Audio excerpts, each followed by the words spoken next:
Cara Ledlow and welcome to XTV's Weird News, the show that keeps you up to date on all the strange and spectacular goings-on in Exeter and Devon.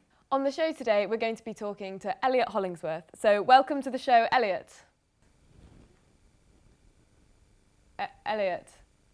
Yeah? Okay. I'm not special. Hi. Hi. So, Elliot, our first headline today, a woman in Devon has made a time machine in her garage and she's looking for a partner to share the journey with. That's the story, that's what we're going to be talking about first. Okay. What are your thoughts on that? I think it's a scam. It's a scam. But it was on Gumtree, it was, you know, it was advertised, it was legitimate, don't you think? Like, everyone can pass through time. I mean, it's like 10 past 11 now. And now it's, what's after that?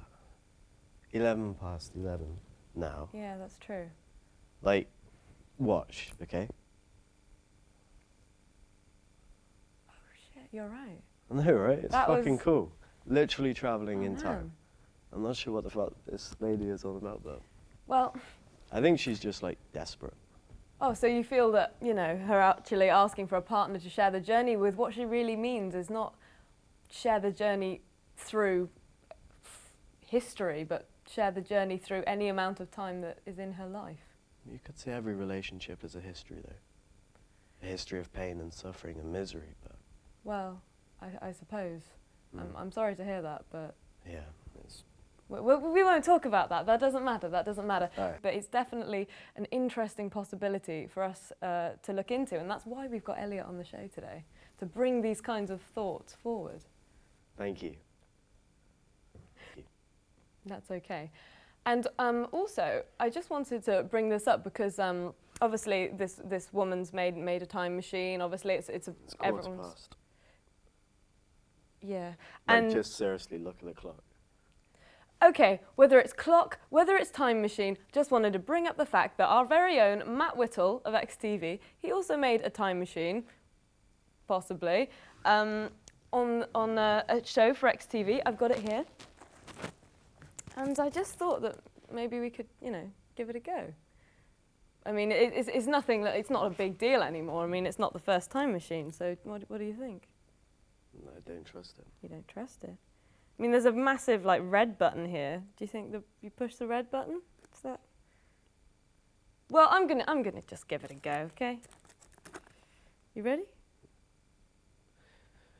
Yes, I mean, time is a thing, isn't it? Time is a thing. Time is a thing. Let's I mean, do like, this as thing. I was saying, I mean, like, nice time. I'm just gonna push this big red button and see what happens anyway. I feel like I've appreciated it. I did.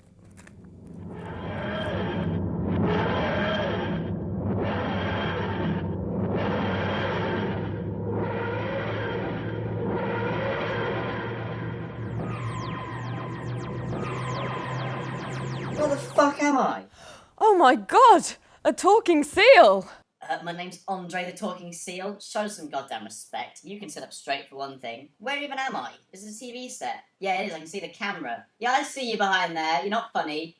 Oh, this set is atrocious, guys. There's a pot of dead shit behind your chair. And then there's an I Heart Lamp mug. Anchorman's not even funny. Will Ferrell's a disgrace to comedy. Salvador Dali clock. You think you're edgy? You think you're artsy? This tablecloth is tacky and doesn't match with the chair at all. Frankly, I hate all of this. So, Andre, what year are you from? I don't know, do I? I'm a seal. There's not like a seal calendar I can buy. I don't have a seal watch. I'm a seal flipper. I was just swimming around in the ocean, minding my own goddamn business. This light appears around me. I reappear on the sofa out of thin air. Well, yeah. Speaking of things actually appearing out of midair, brings us nicely to our second headline. A woman from Exeter woke up one morning to find 107 garden gnomes had materialised in her garden. Elliot, any thoughts on that? I mean, I have been considering the thoughts. Perhaps these were time-travelling gnomes. Time-travelling gnomes? Yes. Do you think it was possibly the same woman? Perhaps. Perhaps. Perhaps she is actually the leader of a squadron of gnomes. which scour the galaxy, mildly irritating passers-by in neighborhoods and then disappearing again to hide in their garden centers where actually they are their secret hubs for alien invasion, which they're slowly planning. For alien invasion? Yes. I was going to ask, what do you think the purpose is? Why gnomes? Why would you choose something that little and pathetic and a bit ugly? They have a secret power. It's all about the beards. Are you actually involved in any of this, Elliot? Is this how you know? Are you going to get in trouble for this? I mean, it is my aspiration to become about 2 foot tall. Yeah. You want to grow shorter? Essentially. Have a beautiful hat, live with a fishing rod on a toadstool, eat mushrooms. The healthy kind. The healthy kind, yeah. Kind of. Sounds pleasant. So that's probably a little bit of breaking news for us then. Yeah, it has Alien actually. invasion, gnomes. That's very weird news. I mean, speaking of starmen in the sky, I mean, there is a few lines from David Bowie that I thought I would recite. Oh, yeah, of course. That would be okay. That would be lovely. Oh God, I can't listen to this shit. With his tiny hands on his tummy, chuckling away, laughing all day. Oh, I ought to report you to the gnome office, yes. Ha ha ha! Oh, I ought to report you to the gnome office, yes, ha ha ha. Ha ha ha, he. I'm a laughing gnome and you can't catch me. Truly insidious words there, by David Bowie, leader of the star people in the sky. Andre, you're not even listening. What the hell, man? I mean, like, this is a David Bowie song. David who? Sorry, we don't get gigs at the bottom of the ocean. Not to be a bit harsh, but, you know, no man is an island. Oh God, Elliot, no, don't do this. What's up, gnome boy? Do you want me to, you know, scout out where this gnome thing is? Because, I mean, currently I have no idea. I mean, what I could do is I could find the DNA in me that is part gnome, because they probably, like, evolved with us. Yeah, so what I'm going to do, right, is I'm going to have, like, a splicing of my genome to see if there was any problems with that. I mean, I was just thinking, like, you know, this could harken back to the Gnomon Empire. I mean, you know, this is no man's land territory. I mean, this is gnome on the range. Elliot. This is come on, gnome woman, no cry. Come on. I mean, like, you know, you love gnomes, you know, Noma Simpson, big on the television, you know, Gnomon away. No? Gnomes? Hey, those are mine. Get those back. Honestly, first the Bowie, now the puns. It's all trash. All of it. Trash. I'm older, but no wiser from my time here. I was just making waves, just sealing the deal. You know, I haven't finished. You know, I just quit blubbering. Yeah. Whoa, there's no need to be rude. I'm the one keeping this thing on track. Right, yeah, sorry, Andre. So, back to the real Noam news. Chomsky. Thanks, Elliot. Possibly the scariest mannequin in the country has recently been discovered in a mid-Devon shop. And Elliot, you've seen this, right? We'll be showing you on your screen now. What did you think of it? Scariest mannequin? I thought it was beautiful. You thought it was beautiful? Although it perfectly encapsulates the pain and grief that everybody finds in life, encapsulated down into a 2 foot tall mannequin in the front shop of a bric-and-brac. Indeed, and you think that that's kind of something that should be present in a bric-a-brac shop? Especially in the children's section. Well, that was in the children's section. I don't think anyone should be allowed to see that, especially not kids. Well, that's very true. Of course I'm right. I'm Andre the Talking Seal. I'm nearest damn omniscient. Ask me anything about creepy mannequins. What do you feel then that the function of a mannequin is? You feel that it is to encapsulate pain? My stance on this is very clear. I think the human form is disgusting. Far too many fingers, not enough blubber. It's atrocious. And I think the mannequin is designed to reflect that. And yeah, I've seen the way you look at them as well. Yeah, I bet you wish that mannequin was naked, don't you? You mannequin pervert. It's not saying I like naked mannequins. I mean, I'm not a pervert. Occasionally, that's but true. on special occasions and stuff. See? Told you. There's nothing about perverts with this mannequin because it's not actually naked, so you don't need to worry.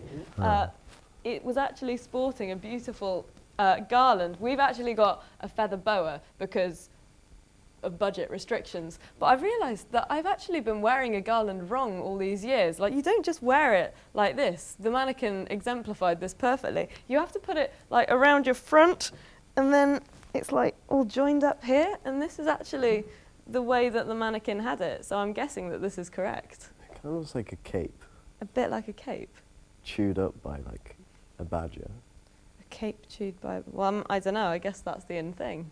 Yeah. Hold on. We are very calmly talking about cape fashion here, when this guy has just admitted to, at least on certain occasions, being a pervert.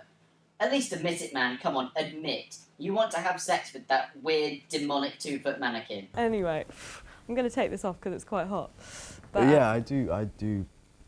I mean, I would accept a 2-foot maniacal mannequin, if just for the alliteration. Indeed. Well, maybe that one will be up for grabs. I mean, I can only imagine now that it's had its moment of fame that it'll start getting a little bit more expensive. Maybe it'll even turn into like some kind of art piece. Isn't not everything art? Well, I believe that's probably a discussion for another time. But Elliot, any last thoughts on the topic of the mannequin? Man, kin. Kin, a relation. Man, kin. The male is inscribed onto the female form in a mannequin shop. I read it in the Norton Anthology of Theory and Criticism, so it must be true. Oh my god, you're so pretentious. Do you think anything you just said means anything at all? Ugh, underwater, feminism's far more simple. Let me explain. Well, I think that's probably a discussion for another time, and that's actually all we've got time for as well with you, Elliot. So thank you so much for being here. You've been great. Yeah, thanks. It's been a pleasure. Mannequin. Man, can. Carrot. That's carrots. So, Elliot, I think it's about time that you were heading off now. Elliot. Mannequin. Carotene. That's a carrot. Unbelievable. Even the set's falling apart. In the wise words of Rihanna, better stay under my umbrella.